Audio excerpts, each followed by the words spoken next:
It is through art that so much transformation can happen. And we've got a collection here between Dr. Mary Whitney and her latest book, From a Black Woman's Soul to a White Man's Heart, in an interview by myself, Grace Stewart, at Making Sanctuary, where we meditate and have intuitive meditation and have a lot of, both of us are both ministers. We are both, she's a woman of prayer, I'm a woman of meditation, and having a conversation while she is doing first her ink painting. She's never thought she could paint before, and we see it in slow motion, this beautiful painting that she makes of an incredible bouquet that I see as her heart.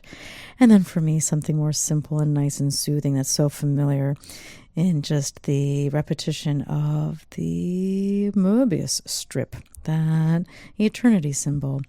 And just having our conversation and opening with Mary, Dr. Mary Whitney, reading from her most recent book, from the last chapter, From a Black Woman's Soul to a White Man's Heart. Here we go. Hi, my name is Mary Whitney. I am really Reverend Dr. Mary Whitney, and my fifth book is From a Black Woman's Soul to a White Man's Heart. We became the face of true diversity and equity. And the last chapter in my book is called Murdering the Spirit Within.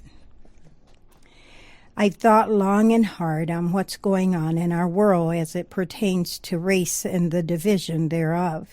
So many keep trying to push aside critical race theory. Some people want to make it all about now we're, meaning black people, are trying to make whites appear as evil and ourselves as the ones calling the shots now. How long has it been that we have been seen as bad, not 100% human beings, or just averaging 2/3 of a person? We did not start slavery, nor are we the ones that should reflect on ending it. The battle is within, and is something I do not believe there has been any white person that I have met, no matter their heart, able to let go of their preconceived whiteness. This is not saying in my heart that white people are evil, but there is a darkness that resides within the core of a being when they have been brainwashed to the point of believing that one is privileged over another due to the color of their skin. I'm coming at this from the core of my own thoughts as a Christian to say that how can we continue living through lies that have been constructed through falsity and make race a reality? There has never been in my readings any scientific facts of the true meaning behind race. When we socially construct anything from something that is not real, it is still based on a lie and not reality. As far back as I could research, read, or even find facts of, race has been constructed since medieval times. It was first seen as a way to make the black person sin-free, if they could be transformed by Christianity. I'm sharing this from what I've read, and I'm not going to be quoting any prior theories, pedagogies, or ideologies, because the majority of those which I have read leaves us out of all equations. I want to just come to you from life as I have had to live it as my own experience. No matter whom I have spoken with that are of the white race, no one knows how to allow themselves to let go of the facts that they have been taught to believe that they are beyond persons of color. If we can be like them, act in a manner different from the way in which we were raised, and practice fitting in, then we are accepted. But if I choose to say I will not find my own complete self inside of your concepts of who I am, you have a problem with me. I just can't seem to act the way you need me to be viewed as acceptable in your own nature. Oftentimes I've wondered why this is this way, and have yet to be able to put a definitive answer to my own thoughts. When I asked my friend if she could allow herself to let go of her privilege and just be my friend, even though she, in parentheses being white, said, in quotes, "I do not know what's happening within me right now, but I'm tearing up," in quotes. Quotes. I asked her if she could just sit with those thoughts for a moment and reflect on how I must feel each time she says she's sorry for being privileged, in quotes. You see, I'm not asking her to ever feel sorry for being raised to believe that she is a very important person. I am asking her to stop believing in the very nature of her being that we are separate in nature as humans. What has caused such division amongst humans is beyond my own capacity to comprehend and put words to. This struggle we all have in just wanting to be accepted for who we are is so filled with fear of being exposed that it might never be uncovered during our time here on earth. You see, the good word that I read daily says that, in quotes, man shall destroy himself, in quotes. It seems that each and every day we are getting closer to making this a reality. Why must it be this way? I keep asking myself. But some things without the evidence of being seen are unbelievable, and yet the Bible says that, in quotes, faith is the substance of things hoped for and the evidence of things unseen, in quotes. It is true, and my belief too, that we desire to see our blessings before we find the patience to wait to see what happens. Patience is a strange thing. As I've tried to rest in uncomfortable situations, I seem to feel on edge many times, and the stomach draws into knots and cannot define within itself what's truly going on either. We have so much we try not to share with the world outside what is considered norm. Your realities as a white person will never be mine nor mine yours, and that's all right with me and has always been. It behooves me to understand or comprehend why it's so hard for you to just allow me to share my own intellect with you, and you get comfortable with my knowledge. Just because you were informed that we were not human, dumb, or stupid seems to make you want to put me in such categories. I've seen while being in the company of many whites that whenever I seem to become intellectual, they feel they need to make me appear unknowledgeable. I say to you, that is truly unnecessary, and I'm not trying to make you appear less than I am accomplished. I've even seen this happen when we are in the presence of those who look like me, who feel they need to be the one in charge or to stay in your good graces, trying to minimize one's accomplishments as well. You see, we all just desire to fit in somewhere, and some will do whatever it takes to hold that space. As for me, I don't consider myself selling out on my own culture and buying into another as a whole completely self-made decision. Why is it that our darkened skin makes you feel as though you need to change the essence of who we are? Why do those who look like me need to believe that they are a better fit for you and your schemes? It seems to me that when you ask me to come in and do a job, and I do it to the best of my ability because I've learned a lot of the relationship building skills by just getting out there in the middle of situations and learning through the bonding process how to get the best end results for all concerned. We all should matter at the end of any completely defined equation. This is what makes all parts working together whole in itself. We are one when we are truly united collectively on purpose. This fulfills our strategy called life. Bonding through the strings within our hearts is what makes this journey all worth the while. This makes me grateful. Thank you. I am grateful too that you read that to me I'm going to find that chapter. Which one was it? It's the last chapter of the book. Because I wanted to end on that note.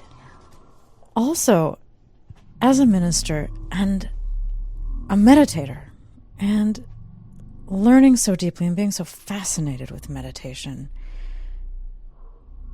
this is exactly every word of this chapter to me is beautiful and is a meditation. And in every sentence, it's touching the truth, especially of my heart.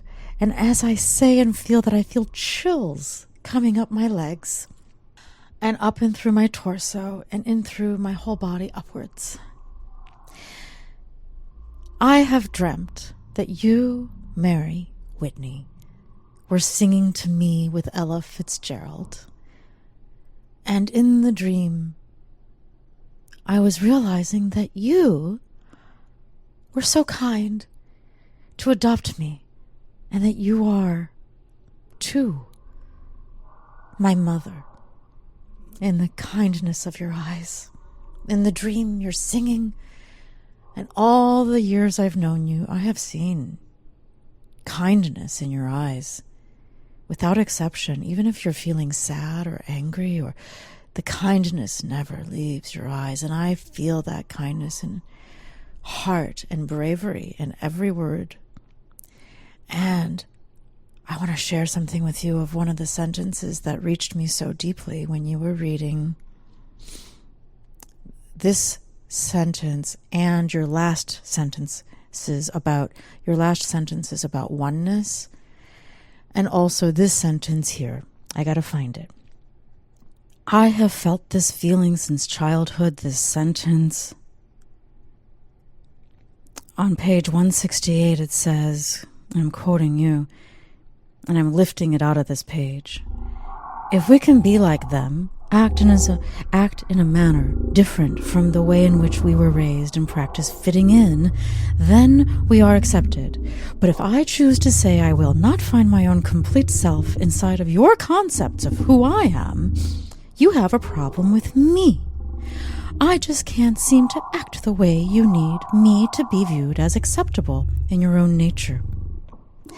Oftentimes I've wondered why this is this way. Me too. And then I'm asked, and then you say on page 169, I'm asking her to stop believing in the very nature of her being, that we are separate as humans in nature. And then the very next paragraph, what has caused such division amongst humans is beyond my own capacity to comprehend and put words to. That is the main sentence that I love the most out of this chapter. That's the one. What has caused such division among humans is beyond my own capacity to comprehend and put words to. I have felt that pain, and I've always believed since I was a child. And I am happy to be me and that you are you. I am so glad to be a Hungarian because we've never had slavery in our history. We were never slaves of others, and we never enslaved others. That's really lucky.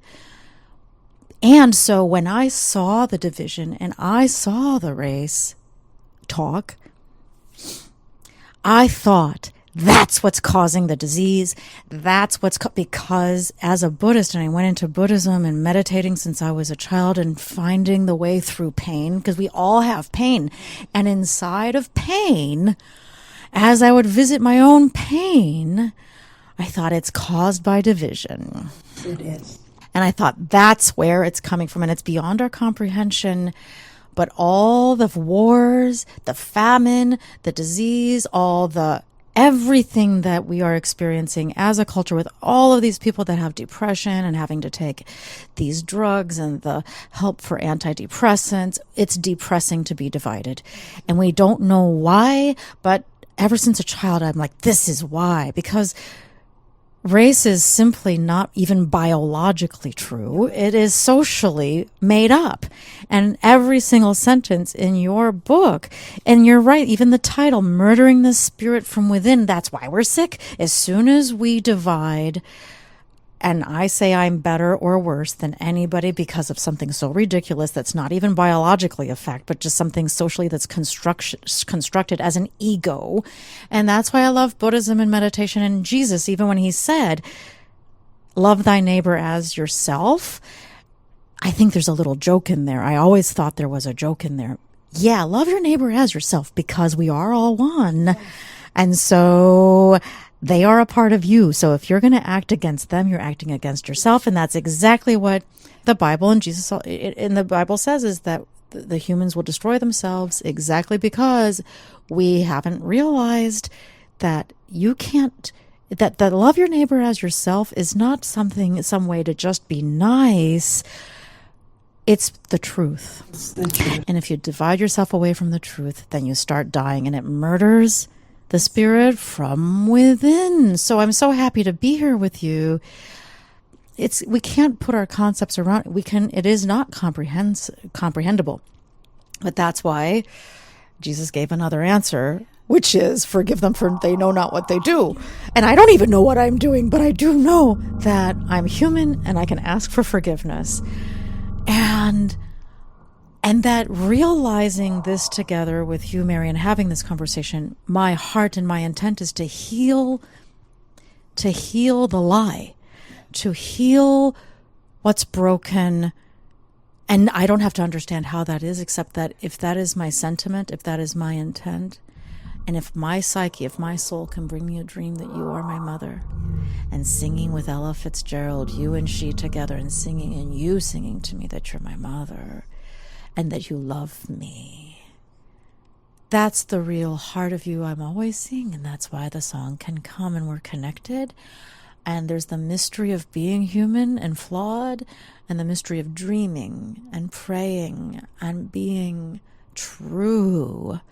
And everybody gets healed through their own way, whatever color, whatever creed, whatever religion, whatever, for them to find what is really true and beautiful in their heart. And it doesn't necessarily support the economy and the political agendas, but we can drop all of that. And that's what I say, is I feel like my heart has a party when I'm with you. I know, Grace, that I feel we always have that party, and we always are together. And ever since I first met you and I told you, I didn't know how to get comfortable with anyone to the point of sleeping, right? And we found that comfort the very first time we met. And I see you and you see me, and we really see one another. It's not color we see human beings. And I am so grateful for the relationship that we have, and that we can have this serious conversation, right? Because it is not about division or individualism or separating ourselves, but when the word says the truth shall set you free, and free indeed, right? And anything that's built and constructed through a lie can never be true. And so how do we live that trueness of who we are and stop being brainwashed, all of us, to believe something that is not acceptable in the core of our being and never will?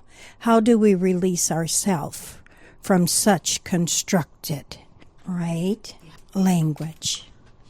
I'm interested in breaking that spell of the hypnosis that we're being put on through the division media, through the division narratives, is really, to me, a spell being cast upon us.